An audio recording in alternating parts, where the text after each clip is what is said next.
하나님의 은혜가 아니고서는 도저히 설명할 수 없는 게 바로 다윗의 인생이었습니다. 하나님께서는 다윗에게 영원한 왕조를 카사하시는 장면, 바로 오늘 우리가 읽은 사무엘하 7장에서 하나님의 은혜에 대한 감동과 감격은 무슨 말로도 표현할 수 없었을 것 같습니다. 다윗은 왕이 되기 이전에 별의별 일을 다 겪었습니다. 모진 풍파를 뚫고 살아남은 인생이었습니다. 양치기 목동 다윗, 골리앗 앞에 선 다윗, 사울에게 쫓기던 다윗, 아둘람 굴 속에 갇혀있던 다윗 등등 말이죠. 그런데 다윗은요, 왕이 되고 나서도 별의별 일을 다 겪습니다. 오늘 사무엘하 7장에서 다윗은 아마 지난 날들의 세월을 쭉 돌이켜보며 한편의 파노라마가 주마등처럼 싹 지나갔을 터, 하나님의 도우심이 아니고는 도저히 설명할 수 없는 인생임을 누구보다도 더 확인했을 것입니다.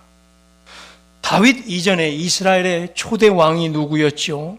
바로 베냐민 사람 사울이었습니다. 사울이 죽은 뒤 다윗은 유다의 왕이 됩니다. 제가 지금 뭐라고 그랬죠? 유다의 왕이라고 그랬어요. 눈여겨봐야 될 대목이 있다는 거예요. 다윗은 이스라엘 전체의 왕이 아니라 유다의 왕이 된 거예요. 사무엘하 오늘 7장을 읽었는데 이 앞에부터 쭉 한번 간략하게 살펴봅니다. 2장 4절에, 사무엘하 2장 4절에 자세히 나와 있죠. 제가 그 앞부분을 한번 읽어보겠습니다. 유다 사람들이 와서 거기서 다윗에게 기름을 부어 유다 족속의 왕으로 삼았더라. 유다 사람들이 다윗에게 기름을 부어 자신들의 왕으로 세운 거예요. 누구의 왕? 유다의 왕. 그러자 죽은 초대 왕 사울의 신복이었던 군사령관이 있는데 그 사람 이름은 아브넬이래. 아브넬이라는 사람인데 이 사람이 속으로 딴 마음을 품습니다. 어지러운 시기를 틈타 군 세력을 동원해서 뭐 한번 해보려는 거죠. 한 자리 차지해보려 합니다. 아니면 좀 더 큰 야심을 이미 이 사람은 품고 있었는지 몰라요. 뭐 왕이 돼본다거나 말이죠. 이 정도까지 말이죠. 그래서 군사령관 아브넬은 사울의 아들 중 한 명을 찾습니다. 이스보셋이란 사울의 아들을 이스라엘의 왕으로 세웁니다. 유다의 왕으로 세우진 다윗과 맞서려는 거죠.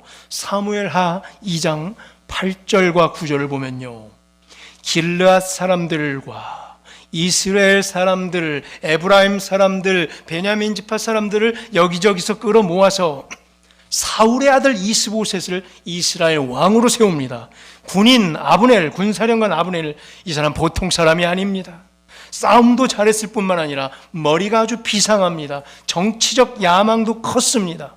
다윗 지파인 유대 지파를 제외시켜 놓고 다른 이스라엘 지파들을 어떻게 잘 구워 삶아 정치적 명분을 얻은 후에 사울의 혈통 한 명을 찾아, 바로 이스보셋을 찾아 그의 꼭두각시로 세워놓은 거죠. 이 사람 이스보셋은 사울의 아들이다. 이 사람이야말로 사울의 진정한 후계자다. 이 사람이 이스라엘의 왕이 될 자격이 있는 거다. 이러고 떠들고 다니는 거죠. 그럴싸하잖아요. 명분은 확실하잖아요. 사울의 아들이에요. 그리고 그는 그를 왕으로 세운 거죠. 그래서 사무엘하 2장 10절을 보면 이런 상황이 펼쳐지는 거예요. 사울의 아들 이스보셋이 이스라엘 왕이 될 때 나이가 40세며 2해 동안 왕위에 있으리라. 그 다음 구절이 또 있죠. 유다 족속은 누구를 따라? 다윗을 따르니라. 지금 뭐예요? 뭘 읽어요? 두 나라예요. 이미 이스보셋의 이스라엘, 다윗의 유다. 다윗은 그저 유다 족속의 왕이었다는 거예요. 이스라엘 전체의 왕은 누구예요? 여전히 초대왕 사울의 아들 이스보셋이었다는 얘기예요. 자, 어떻게 생각합니까? 두 나라가 잘 지낼 것 같습니까? 아니죠. 불보듯 뻔하죠. 사실 이미 여기서부터 남유다와 북이스라엘이 갈라서게 될 조짐이 시작된 거예요. 사무엘하 2장 13절을 보면요, 기브옷 못가 있어요. 큰 못가가 있는데 여기서 전쟁이 시작됩니다. 유다와 이스라엘은 만나면 싸웁니다. 이제 이러면서 세월이 좀 지나갑니다. 사무엘하 3장에까지 넘어가면요, 3장 1절에서 사울의 집과 다윗의 집 사이에 뭐래요? 전쟁이 오래며 두 나라가 이미 이렇게 전쟁하고 있는 거예요. 다윗은 점점 강하여지고 가고 사울의 집은 점점 약하여가 아니라 전세가 좀 이렇게 되네요. 자, 이렇게 싸움이 지속되는 가운데 사울 쪽 군대 사령관 아브넬은 어떨 것 같아요? 막강한 힘을 누리죠. 왜요? 계속 전쟁하고 싸워야 되니까 군인이 필요하잖아요. 군부 세력이 필요하잖아요. 군인의 세력은 막강해질 수밖에 없는 거예요. 바로 그게 아브넬이. 사무엘하 3장 6절에 사울의 집과 다윗의 집 사이에 전쟁이 있는 동안에 아브넬이 사울의 집에서 점점 뭐래요? 권세를 잡으니라. 겉보세요. 이렇게 나오잖아요. 아, 성경이 이제 보여요. 싸움 잘하고 머리 좋고 인간관계 좋고 약삭 빠르고 야심이 컸던 군인 아브넬은 이제 더 높이 올라가려 합니다. 스스로 생각하기에 자, 이 어지러운 통에 잘만 하면 왕이 될 수도 있을 것 같아 보입니다. 그래서 그는 초대 왕 사울의 첩 리스바란 여인을 또 꼬드겨 통간을 합니다. 왕의 첩을 자신의 것으로 만들면 어때요?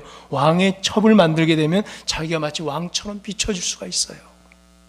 그래서 왕의 권세와 연결을 시켜서 왕이 되보려는 시도를 했다는 얘기예요. 그런데 3장 7절에서 사무엘 하를 보고 있습니다. 이를 알아차리고 사울의 아들 왕이었던 이스보셋은 아브넬을 비난하고 찍어 누릅니다. 어찌하여 내 아버지의 첩과 통간하였느냐? 자신의 계획이 틀어지자 아브넬은 이스보셋 왕을 곧바로 저주합니다. 이게 이 사람의 본심이었어요. 8절 보세요. 자기의 것이 모두 다 드러나니까, 자기의 작전이 계략이 다 들통나니까 바로 이렇게 본색을 보여요. 8절에 내가 유다의 개머리냐? 말을 막 하죠. 이제 이 사람 막 가는 거예요. 하늘 같은 왕에게 할 소리가 아니죠. 들이댑니다. 그냥 막 할 소리가 따로 있는데 분간이 안 되는 거예요. 내가 유대의 개머리냐? 그 다음에 저 끝에 당신이 오늘 이 여인에게 관한 허물을 내게 돌리도다 라고 소리칩니다. 괜히 자기가 그래놓고 나한테 뒤집어 씌우는구나 라고 막 모함하고 이제 다니는 거예요. 끝장 보는 거예요. 이제 언제는 뭐예요? 간까지 빼주면서 쓸개까지 내주면서 굽신굽신거리며 이분이야말로 왕이시다 이래놓고선 하늘처럼 떠봤더니 한 번 수가 탁 틀어지니까 본색을 바로 드러냅니다. 10절처럼 이렇게 극단으로 돌아섭니다. 군인 아브넬은 이렇게 말합니다. 사무엘하 3장 10절을 제가 중간 부분을 읽어보면 이 나라를 사울의 집에서 다윗에게 옮겨서 그의 왕위를 단에서 브엘세바까지 이스라엘과 유다에 세우리라 하신 것이니라. 마음이 이렇게 바로 바뀌어버려요. 이 사람 사울 편에 서가지고 이스보셋에게 딸랑딸랑 거리더니 바로 그냥 사울의 권세를 다 다윗에게 옮겨서 이스라엘과 유다 온 역에 다윗을 왕으로 세우리라 이러고 있는 거예요. 또 언제는 이스보셋을 지켜 세우더니 바로 이렇게 변심하고 맙니다. 이런 사람들이 주변에 많죠. 진짜 사람 잘 사귀셔야 돼요. 누가 진짜 충신인지 바로 보셔야 돼요. 그 중심을 봐야 돼요. 바로 수가 틀어지면 자기의 본색을 드러내는 사람들이 여기저기 있어요. 아브넬은 어때요? 이제 사울 집안을 나와서 이스보셋을 바로 버리고 다윗의 집으로 투항하려 합니다. 너무나 머리만 굴리고 살던 사람 다윗에게 가서 투항하죠. 그 속셈을 알아차리고 다윗의 군대 장관 요압은 아브넬을 바로 처단합니다. 죽여버립니다. 자, 사울 쪽 혁명의 주인공이었던 아브넬이 죽자 거기는 이제 흔들리기 시작해요. 사울 집안과 온 이스라엘은 맥이 풀려버려요. 힘을 잃게 돼요. 성경에도 그렇게 나와요. 이 꼭두각시였던 이스보셋 어떻게 될 것 같습니까? 노리는 사람이 한두 명입니까? 아브넬이 지금까지 지켜줬는데 바로 살해당하죠. 그리고 그는 짧은 통치는 여기서 끝납니다. 자, 보세요. 이후에 이스라엘 모든 지파가 이제 자연스럽게 모여 다윗에게로 나아갑니다. 다윗은 이런 인생이에요. 이렇게 힘들게도 있다가 바로 또 하나님께서 역전시켜 온 사람 이스라엘이 다윗을 바라보게 만듭니다. 사무엘하 5장 1절에 바로 이렇게 역전되죠. 이스라엘 모든 지파가 헤브론으로 가서 어떻게 해요? 이르되 다윗에게 나와 이르되 보소서 우리는 왕의 한 골육이니이다. 이제 누구에게 붙으려고 그래요? 다윗에게 붙으려고 그래요. 우리는 원래 한 골육입니다 이래요. 사무엘하 5장 3절을 보세요. 이에 이스라엘 모든 장로가 헤브론에 이르러 왕에게 나오매 다윗 왕이 헤브론에서 여호와 앞에 그들과 언약을 맺으며 그들이 다윗에게 기름을 부어 이스라엘 왕으로 삼으니라. 바로 이제야 된 거예요. 다윗은 지금이야 비로소 반쪽짜리 유대 왕이었던 다윗이 아니라 온 이스라엘 왕이 됩니다.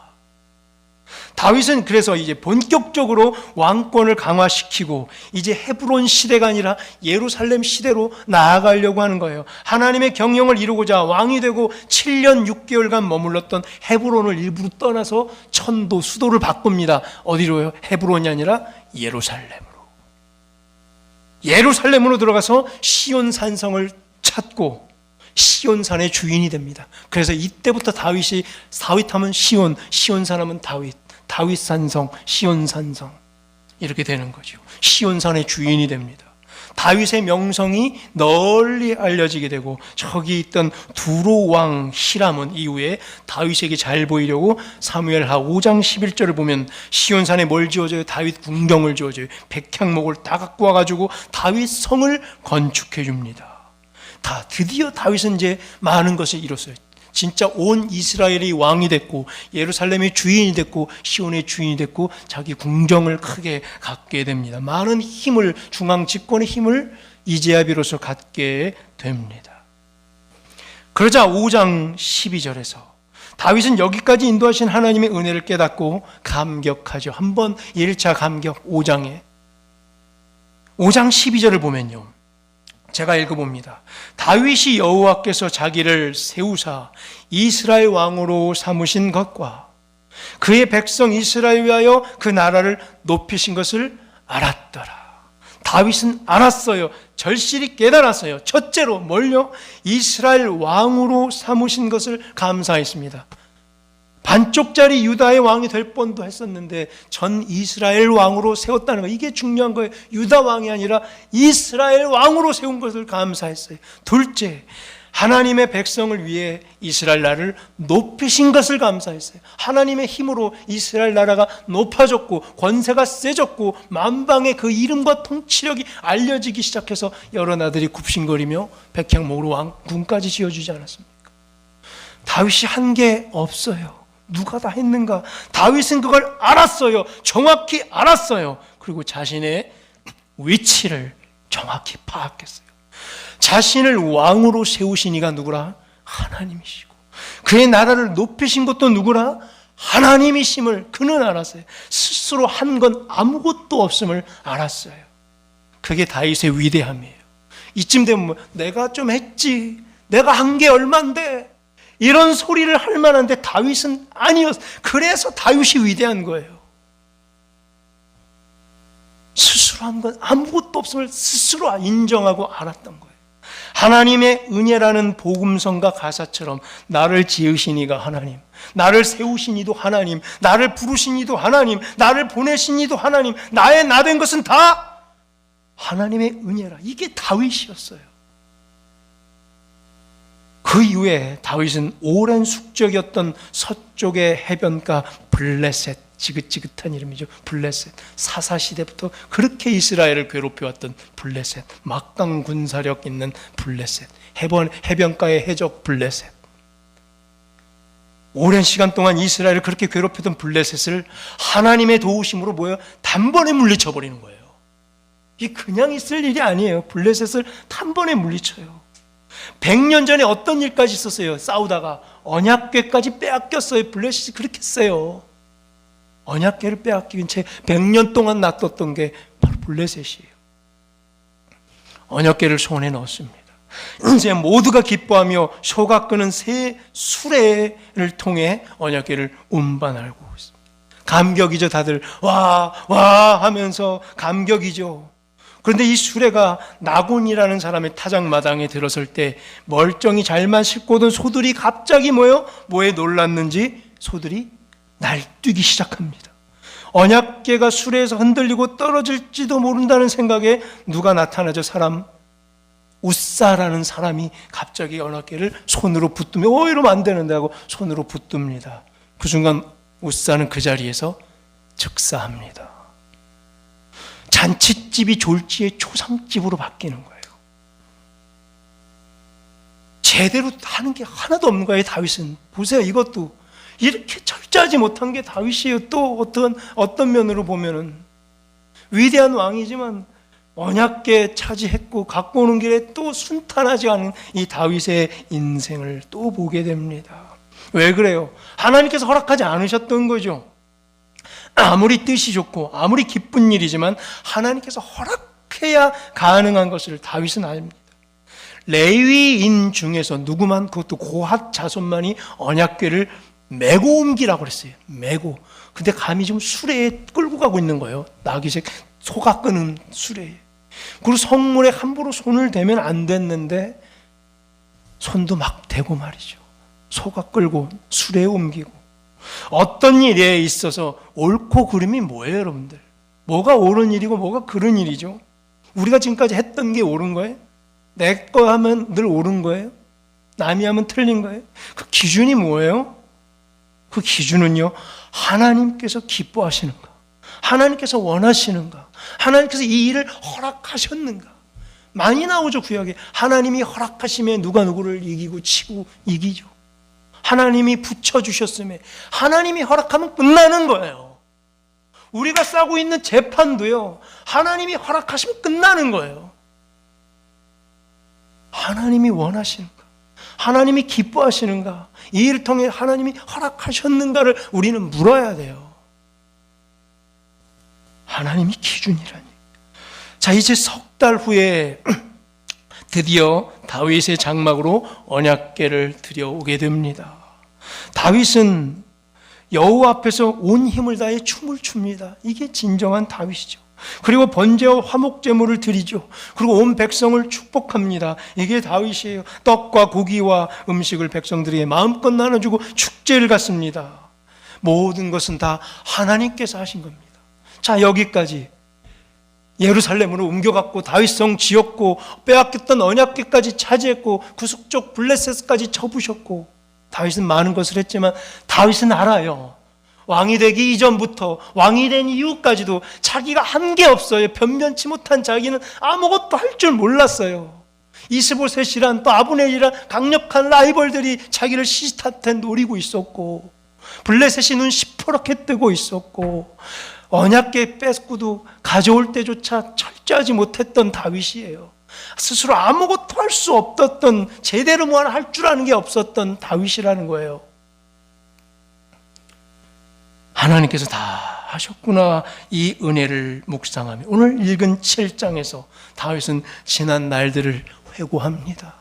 회상해 봅니다. 은혜를 묵상합니다. 왕이 되게 하셨고 모든 원수를 물리쳐 주셨고 모든 길을 여기까지 인도하셨고 백향목 궁에서 살게 하셨고 이토록 평안히 살고 있구나, 감개무량해집니다. 그러자 갑자기 송구한 마음이 몰려옵니다. 그래서 2절, 오늘 읽었죠? 7장 2절에서 선지자 나단에게 이렇게 말합니다. 나는 백향목 궁에 살고 있는데 하나님의 언약궤는 휘장 가운데에 있도다. 이게 말이 되나? 빚진 마음이죠. 송구스러운 마음이죠. 나는 이렇게 좋은 집에 살고 있는데 하나님은 집도 없다는 말이죠. 그저 송구스러울 뿐. 별의별 일을 다 겪은 다윗, 그가 느끼고 있는 이 송구스러운 마음 자체가 얼마나 아름다운지 여러분들 묵상하셔야 돼요. 이게 다윗의 위대함이에요. 너무나 무안해하고 너무나 미안해하고 난 한 게 아무것도 없고 할 줄 아는 것도 없고 온통 실수투성이었는데 하나님이 다 하셨잖아요. 왕으로 세웠고 여기까지 권세 주셨고 지키시고 인도하셨고 이렇게 평안히 살게 하고 백성들을 태평천하로 인도할 수 있는 것, 하나님이 하셨다는 걸 다윗은 인정하고 감격과 송구한 마음과 빚진 마음만 갖는 거예요. 여기에 대한 다윗의 마음에 대한 하나님께서 반응을 하시죠. 하나님께서 어떻게 반응하시는지가 오늘 우리에게 충격을 안겨다 줍니다. 하나님은 어떻게 반응하세요? 5절을 보세요. 이제 하나님께서 말씀하실 차례, 나단을 통해 거꾸로 말씀하십니다. 하나님이 다윗의 이 아름다운 고백을 듣고 마음만 다 받으셨어요. 그래, 네 중심을 내가 한다. 넌 한 게 아무것도 없지. 내가 다 한 걸 인정하지. 그 마음만 받겠다. 앞으로도 넌 한 게 없을 것이고 넌 할 수 있는 게 없을 것이고 내가 다 해줄게. 이것 원치 않으세요, 여러분들? 아니면 교만이 크게 차서 내가 했고 내가 다 했고 내가 똑똑했고 내가 작전 잘 세웠고 내가 이때 잘 선택했고 내가 운이 좋았고 여전히 이렇게 사실 겁니까? 아니면 하나님께 다 인정하실 것입니까? 하나님께서 말씀하십니다. 5절에 네가 나를 위하여 내가 살 집을 건축하겠느냐? 감히? 뭐라고요? 잘 보세요. 네가 나를 위하여, 누가 누구를 위해? 누가 내 집 지어달라 그랬냐? 6절에 내가 언제 집에 살았냐? 장막과 성막 안에 거했노라. 7절에 건물과 초소가 아니라 내 백성이 있는 곳에 내가 있었고 내 백성이 모여 있는 곳이 내 초소, 내 집이었다라는 말씀하는 거예요. 내가 언제 한 번이라도 너희가 어찌하여 나를 위하여 백향목 집을 건축하지 아니하였느냐라고 타박하고 나무란 적 있었냐? 이것이 하나님의 진심이세요. 이게 바로 진리예요. 하나님께서는 건물에 계신 적이 없다 하십니다. 백성이 있는 곳에 하나님이 계셨다 합니다. 백성이 건물 안에 있기 때문에 거기 계신 거지 건물에 계시는 것이 아니란 얘기죠. 백성 중에 함께 하셨다. 백성이 울고 있는 곳이 바로 내 집이고 백성이 기뻐하는 곳이 바로 내 집이라는 말씀이에요. 다윗이 울거나 기뻐할 때 그와 함께 했고 다윗이 좌절하거나 이기는 순간에도 하나님께서 기뻐하며 함께 한 거예요. 우리가 울거나 기뻐할 때 하나님이 함께하는 줄로 믿습니다. 우리 부성교회가 좌절하고 넘어질 때 하나님이 함께하는 줄로 믿습니다. 또 우리가 이기고 승승장구하고 복음을 전파하며 하나님의 복음을 실어 나를 때도 하나님께서 우리와 함께하고 있는 줄로 믿습니다. 그러시고는 하나님께서는 다윗을 향해 무한 축복을 내려주십니다. 성경 어디를 뒤져봐도 이보다 더한 축복은 없습니다. 사무엘 하 7장 왕조 하사 언약의 축복은 성경 어디를 뒤져봐도 이보다 더 큰 축복은 없습니다. 9절 끝에서 다윗을 향해 네 이름을 위대하게 만들어 주리라 하십니다. 그래서 다윗의 이름은 그렇게 위대한 거예요. 그렇게 이름 다윗 그렇게 많이 짓는 거예요. 이어 충격적인 소리가 나오죠. 11절 끝에 여호와가 너를 위하여 집을 지어주겠다. 뭐예요? 다윗은 뭘 걱정했어요? 내가 하나님을 위하여 집을 못 지어줘서 안달난 다윗이었는데 하나님은 지금 어떻게 얘기해요? 바꿔버려. 거꾸로 얘기해. 내가 너를 위해 집을 지을게. 네가 날 위해 무슨 집을 지어줘. 웃기지 마. 내가 너를 위하여 집을 지어줘. 이게 하나님 마음이에요. 이게 아버지 마음이라는 거예요. 누가 누구를 위하여 집을 지어준단 말이에요. 우리가 감히 하나님을 위해 무슨 집을 지어요? 아닙니다. 하나님께서 우리를 위하여 집을 지어줄 줄로 믿습니다. 하나님은 집 필요 없어요. 우리가 필요하잖아요. 우리가. 그리고 그 위치를 뭐래요? 영원히 견고하게 하리라. 연달아 3번만 12절 끝에 보세요. 영원히 견고하게 하리라. 13절에 영원히 견고하게 하리라. 16절 끝에 영원히 견고하게 하리라. 대를 이어서 영원히 너를 견고하게 하리라. 끝난 거예요. 이거보다 더 큰 축복이 어디 있어요? 하나님께서는 다윗이 그저 송구스러워하고 놈들 바를 몰라하는 그 마음이 이뻤던 거예요. 네가 감히 나한테 뭘 해줘. 그냥 송구스럽고 미안한 마음만 가지면 되는 거예요. 우리가 감히 내가 했지, 내가 업적이 이렇지, 내가 이만큼 했지, 내가 이만큼 했지. 제발 이 소리 하시면 안 돼요. 교회에서 복을 깎아먹는 행위고 복을 차버리는 행동이에요. 제일 해서는 안 된 말. 내가 교회에 헌금한 게 얼마, 이 말하는 순간 복을 다 차버리는 거예요. 내가 교회에서 섬긴 게 얼만데, 내가 교회에서 일한 게 얼만데, 이런 순간 자기 복 다 차버리는 거예요. 바꿔야 돼, 하나님. 거꾸로 내가 한 게 뭐가 있다고 송구스러움, 여기까지 내가 살아있는 건 다 하나님의 은혜라고 말씀하시는 순간 하나님께서는 무한 축복해 주시는 거예요. 다윗처럼 송구스러워 하는 마음만 받으세요. 실제로 보세요. 우리가 하나님을 위해 할 수 있는 게 그다지 많지가 않아요. 우리 하나님을 위하여 뭐 집을 지어주려고 해도 건축이요, 뜻대로 안 되잖아요. 우리가 할 수 있는 게 없어요. 거꾸로 해요. 우리 건축이요, 건축할 때 1도 이런 생각하지 마십시오. 우리가 하나님을 위하여 집을 지어준다, 1도 이런 생각하지 마세요. 반대예요. 하나님이 우리 불쌍한 부성교회를 위하여 집을 지어주지.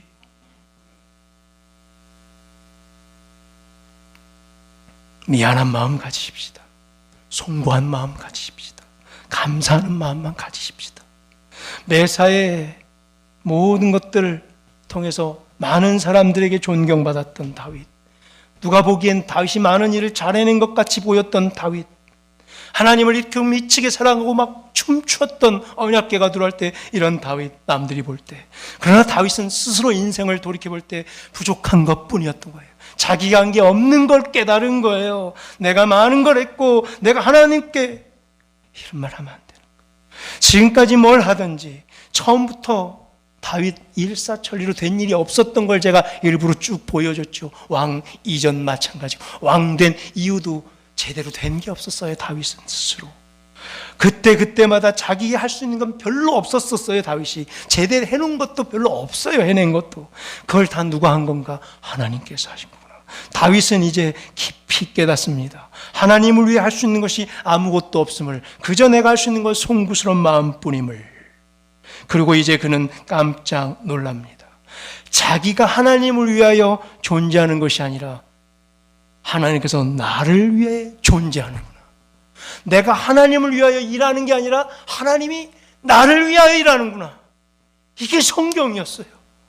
구약 성경 내내 이 철부지없는 백성들, 이 죄뿐인 백성들을 위하여 하나님이 하신 게 성경이지, 백성들이 하나님을 위해 산 게 성경이 아니에요. 그렇습니다. 우리도 마찬가지입니다. 각자 별의별 일 다 겪으셨죠. 지금까지 별 순한 꼴 다 보셨죠. 자기가 또 뭐 해낸 것도 없습니다. 여기까지 오기까지 그저 한 것만 사고치고 실수한 것밖에 더 있어요. 우리가 해낸 기억이 없어요. 우리가 하나님을 위하여 존재해야 맞는데, 우리가 하나님을 영화롭게 하고 그를 기뻐하기 위해 존재하는 우리의 존재가 맞는데, 실제로는 하나님 그냥 그 마음만 받으시고 실제는 반대란 얘기예요. 하나님께서 방향을 바꾸신다는 얘기예요. 하나님께서는 우리를 위해 존재하고, 누가 누구를 위해 존재해요? 하나님이 우리를 위하여. 누가 누구를 위해 일해요? 하나님이 우리를 위하여 일하는 거예요. 이제 말씀을 맺겠습니다. 오늘 종료주일입니다. 다음 주일은 부활주일이에요. 예수님께서 일하시려고 이 땅에 오셨고, 오늘 종료주일은 그 일을 마무리하기 위하여 죽음을 각오하고 이제 곧 들어가면 일주일 후에 죽습니다. 죽기 위하여 들어가는 것. 누가 누구를 위하여? 하나님이 우리를 위하여 일하심을 확증시키는 증표가 바로 오늘 종료주일에 있는 거예요. 예수님을 이 땅에 보내셔서 예수님을 통해 하나님이 백성을 위하여 일하시는 모습을 오늘 보여주시는 거예요. 하나님께서 이 땅에 자기 백성을 위하여 일하러 오심의 증표가 오늘 종료주일이고 예수님이란 얘기예요. 오늘 이 종료주일을 지나 부활주일을 향해 나귀 새끼 타고 호산나 소리를 들어가며 예언 따라 예루살렘 성전으로 올라가십니다. 사명 따라 올라가십니다. 죽으러 올라가십니다. 그리고 구원하러 올라가십니다. 십자가 대속하러 올라가십니다. 우리의 죄를 대신 가져가시고 우리를 살리시려고 올라가십니다. 정해진 고난의 길이에요. 따라서 우리는 여기서 뭘 해요? 송구스러워해야 마땅합니다. 응당 받을 것처럼 예수님 나귀 새끼 여기 있어요. 예수님 빨리 가세요. 똑바로 가세요. 이렇게 하면 안 돼요. 우리는 미안해해야 돼요. 송구스러워해야 돼요. 우리 이 구원, 우리가 받은 이 은혜를 간혹 우리는 응당받아야 될 것처럼, 그걸 하나님께서 더 잘 안 해주면 하나님 왜 그것밖에 못하세요? 더 잘 왜 안 해주세요? 라고 때를 쓰는 우리의 모습을 보면서 우리의 복은 어디 있는가? 누가 복을 받을 것인가? 그리고 진짜 복 받기를 원하시는가를 심도 있게 묵상하며 고민하는 오늘 종료주일 됐으면 좋겠습니다. 막상 고난주간, 자 오늘 종료주일이고 이제 부활주일까지 한 주간을 뭐라 그래요? 고난주간이라고 그럽니다. 고난주간을 맞이하면서 우리가 할 수 있는 게 별로 없음을 알게 될 거예요. 고난주간에도 결국 누가 누구를 위하여 일할 것 같습니까? 우리가 감히 하나님을 위하여 일할 것 같습니까? 아니에요. 고난주간에도 맞아, 하나님이 우리를 위하여 일하실 줄로 믿습니다. 우리는요, 나에게 잘못한 사람 용서해 주기도 너무 버겁고 어렵고 불가능한 것 알지 않습니까? 그렇게 힘들지 않습니까? 그나마 우리가 할 수 있는 건 용서인데 그것마저도 하기 힘들잖아요. 일주일 동안 깜짝 특별 새벽 기도회를 가지고 하나님을 위하여 내가 이만큼 했지, 내가 감히 특별 새벽 기도회 2번이나 참석했지 하고 어깨에 힘을 주는 게 우리 아닙니까? 그런데 그것마저도 코로나19로 막혀버렸어요. 불가능해. 우리가 이렇게 연약해요. 그것마저도 할 수 있는 게 없어요. 고난주간에 우리가 유일하게 할 수 있는 것, 고난주간에 특별 새벽기도에 한두 차례 참여해 볼 수 있는 것, 이것마저도 지금 길이 막혔어요. 누가 누구를 위하여 일합니까? 그냥 내려놓읍시다. 철저히 하나님이 우리를 위하여 일하시게 허락하십시다. 이게 우리의 처지예요. 그저 하나님을 기뻐하시고 고난주간 동안 더 하나님을 영화롭게 하시고 하나님을 감격하시고 찬양하시고 빚진 마음으로 송구스러워하며 또 주실 복을 기대하는 복된 한 주 되기를 주의 입으로 간절히 축원합니다.